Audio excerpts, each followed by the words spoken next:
महाराष्ट्रातील प्रत्येक अपडेट जाणून घेण्यासाठी आजच मेट्रो रायगडच्या सोशल मीडिया प्लॅटफॉर्मला लाईक, फॉलो आणि सबस्क्राईब करा। मुरुड तालुक्यातील मिठेगार येथे आज पुन्हा एकदा दरड कोसळून एका महिलेचा दुर्दैवी मृत्यू झाला। यावर माजी आमदार पंडित शेठ पाटील आक्रमक झाले असून प्रशासनाच्या ढिसाळ कारभारावर त्यांनी जोरदार हल्लाबोल केलाय।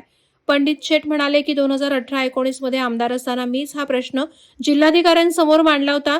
त्यावेळी तत्कालीन जिल्हाधिकारी सूर्यवंशी साहेबांनी प्रत्यक्ष पाहणी करून हा परिसर डेंजर झोन घोषित केला होता। तसंच JSW कंपनीच्या मदतीने नागरिकांची सोय करण्यात आली होती, पण त्यानंतर प्रशासनानं एकही पाऊल पुढे टाकलं नाही। प्रोटेक्शन वॉल मंजूर झाल्याचं असूनही त्याचा पाठपुरावा झाला नाही आणि आज त्याच निष्काळजीपणामुळे पुन्हा जीव गेलाय। त्यांनी संतप्तपणे प्रश्न उपस्थित केला की दरडग्रस्त जिल्हा म्हणून रायगडला 2005 पासून घोषित करूनही प्रशासन फक्त कागदोपत्रीच का काम करतंय? दासगाव, खालापूर सारख्या दुर्घटनांमधून काहीही धडा घेतला नाही का?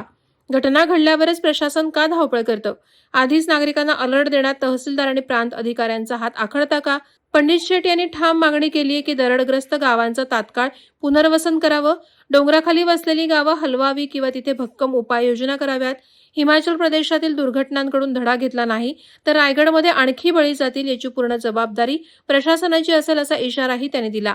पंडित शेठ म्हणाले, आज रायगड जिल्ह्यात अतिवृष्टीमुळे पहिला बळी गेलाय, उद्या आणखी किती जीव गमवावे लागणार? लोकांच्या जीवाशी खेळ करणारे हे शासन चालवणं थांबवलं पाहिजे।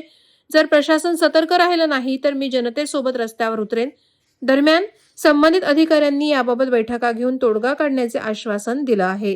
18-19 सालामध्ये मी आमदार असताना मुरुड तालुक्यातील मिठेगार येथे ही घटना घडली होती आणि त्यावेळचे कलेक्टर सूर्यवंशी साहेब यांनी प्रत्यक्ष पाहणी करून तो डेंजर झोन डिक्लेअर केला होता आणि तो परिसर नागरिकांनी राहण्यासाठी योग्य नाही असं डिक्लेअर केलं होतं आणि त्या नागरिकांची सोय आपण JSW कंपनीने त्यावेळेस सहकार्य केल्यामुळे त्यांच्या कॉलनीमध्ये केली होती।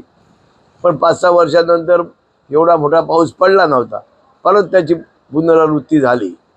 तर मी आजच कलेक्टर साहेबांना भेटायला आलो होतो।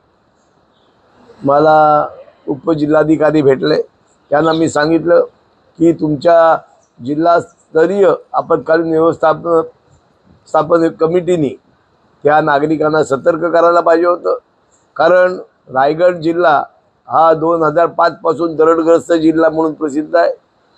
दासगावला पहिली घटना झाली, अनेक घटना होतात, त्याचबरोबर खालापूर तालुक्यामध्ये ईशागड येथे पण अशी घटना घडली आणि आज पाऊस फार मोठ्या प्रमाणात पडतो आणि दुर्दैवाने ही घटना अलिबाग मतदारसंघातील मुरुड येथे घडलेली आहे आणि त्याच्यामध्ये एक महिलेचा जीव गेलेला आहे।